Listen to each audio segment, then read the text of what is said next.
Hey everyone, it's Andrea with Sucs For You in Houston, Texas, and this video is for those of y'all who have to bring your succulents indoors because it gets too cold where you live to leave them outside year round.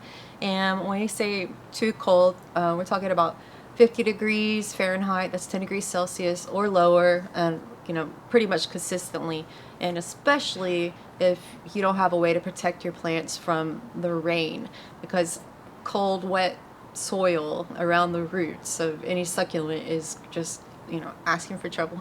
So definitely start planning ahead of time at about 8 weeks out before temperatures are going to get down below 50 degrees. Stop fertilizing and start reducing the amount of water that they're getting, and I mean cut down to maybe once a month where possible. And what that's going to do is start encouraging the plant's growth to start slowing down. Now we want to discourage growth for two reasons. First, when bringing them inside without like really good grow lights, you are going to have a hard time giving them enough light to keep them in good form. And even in a window, in your brightest window, in winter we have fewer daylight hours. There's fewer brighter available sunlight hours for our plants. So again, it comes down to if the plant's not going to get enough light and it's still being encouraged to grow, they're gonna start getting all wonky and weird. I've had that happen before. That's also why you don't want to, you don't want them to have any fertilizer in the soil, because that's just going to encourage growth even more.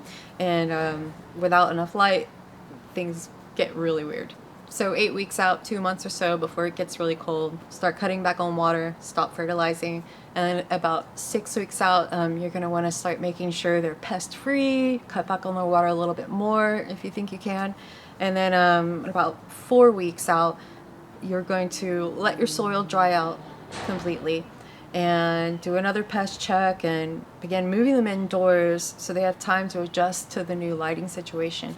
And we'll talk about light in a second, but first, if you're bringing them indoors to a climate controlled room and you have an average of 68 to 72, that is not cold enough to discourage their growth.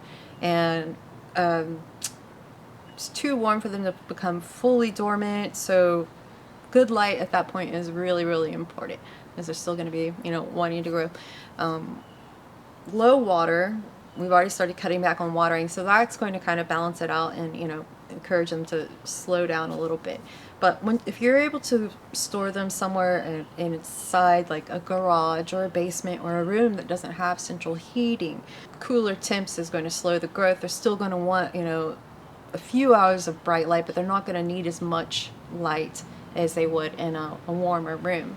With your winter growers, aloes, certain aloes, wisteria, haworthia, certain cacti like your Christmas cacti, they all tend to keep growing through the winter and more likely to slow their growth when it gets really hot out.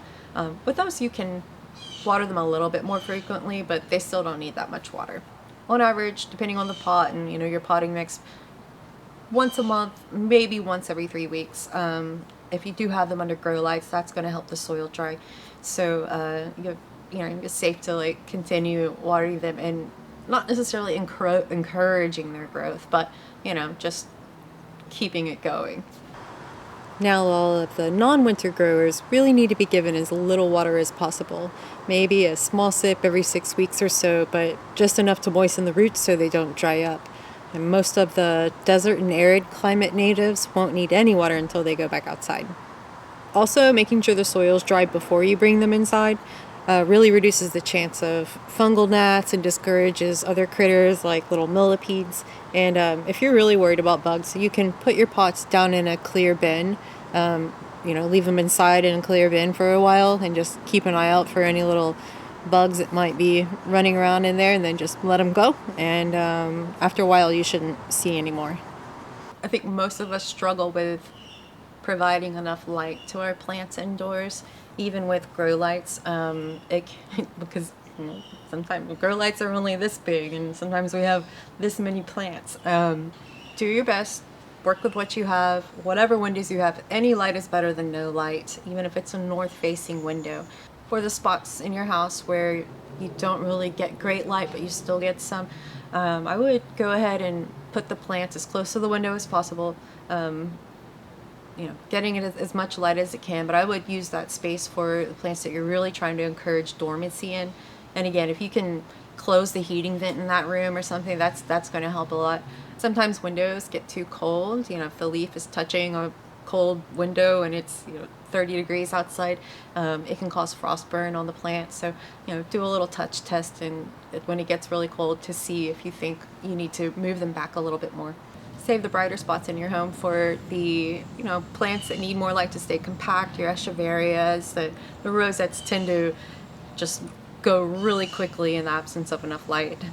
But yeah, I really want you guys to get grow lights. I know you spend good money on your plants, on your pots, on your soil, on all kinds of things regarding your plants, but in order to really protect that investment through the winter time, it's having enough light is just so important. Without that insurance, a lot could go wrong. It'll also reduce the amount of stress on your part. You're worrying about your plants. And I love my grow lights. Even though our temperatures here really don't get that cold for too long. We have had some hard freezes before. It snows occasionally. And just having that fixture has helped set my heart at ease. It's helped me keep a lot of plants alive. Hundreds and hundreds of dollars of plants have been saved and kept in good shape by spending $100 on a good fixture. And you can find them anywhere. You can find a decent fixture for about $50, and I'm talking about the T5 fluorescents. And from there, however much you want to spend is up to you. So I really recommend get yourself a big table if you don't have one already. I have a 6-foot folding table in the garage, and it can hold about 70 plants depending on the size of the pots. Then I have my 2x4-foot fixture on top. It has 6 bulbs. I'll link to it in the video description. They don't have the 6 bulb available anymore, but they have a 4 bulb and an 8 bulb.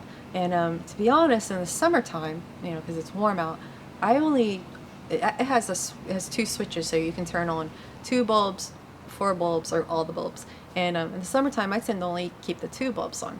So you could probably get away with a 2 bulb fixture if you still have like good bright light inside your house. You would take that table and push it up against the window and keep the curtains open, and then that plus a 2 bulb fixture will more than likely be enough for maybe half your plants, depending on how many you have.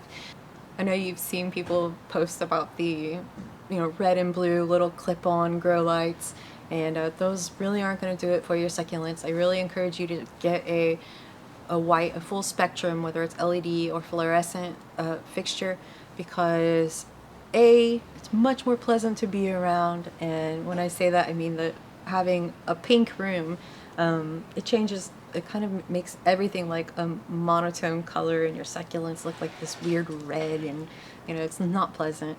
It kind of gives me a headache. But the white lights also help bring out the colors in your succulents more. I've seen before and after pictures where first they're under red light or red blue lights, and then when they're under white lights, and it's night and day. It's like black and white in full color, and that's what you want, right?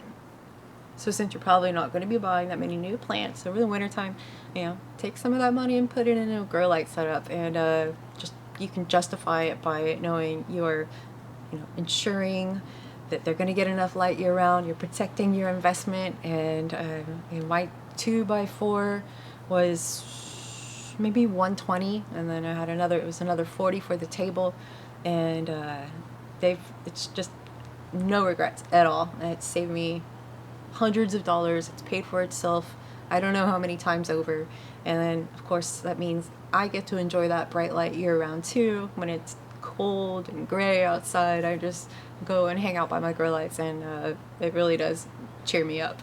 When it's time to move them back outside, remember to slowly get them used to more light, or else their leaves can burn, and gradually increase the amount of water you give them, because they're not going to need a bunch of water right away. They're still waking up, and allow them to start showing signs of new growth before you start fertilizing them again. I hope this information was helpful, and if you have any other questions, leave them in the comments below. Be sure to leave your location so we know what you're working with. And anyone else who can help answer other people's questions, been in a similar situation, similar climate, jump right in. Finally, check out my book if you haven't already. It's The Succulent Manual, A Guide to Care and Repair for All Climates by Andrea Afra. And it's available as an ebook, and it's also available as a membership online version, so you can view it online through your web browser. Both are interactive, and I've gotten a lot of great feedback. I'd love to hear your feedback about it if you've already read it or started reading it. And if there's a place for you to leave a review wherever you purchased it from, I sure would appreciate your reviews. It really helps. Thanks so much for watching, and stay warm.